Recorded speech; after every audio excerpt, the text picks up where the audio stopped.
Okay, so y'all, I don't know what beautiful Twilight Zone I'm in right now, but I have got to show you something, okay? Hold on. I get out of the shower. There's nothing here.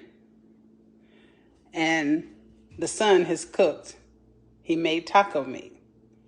But there's nothing here. And so I figured that when I got out, there'd be stuff there, but nothing there. And then I look in the refrigerator and he put it in a container neatly into the refrigerator.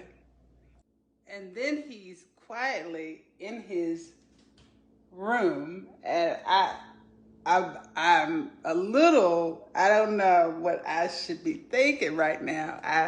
It's quiet. Y'all, normally you hear the noise always in my house. Okay. Okay. I at least I feel like we're back to normal.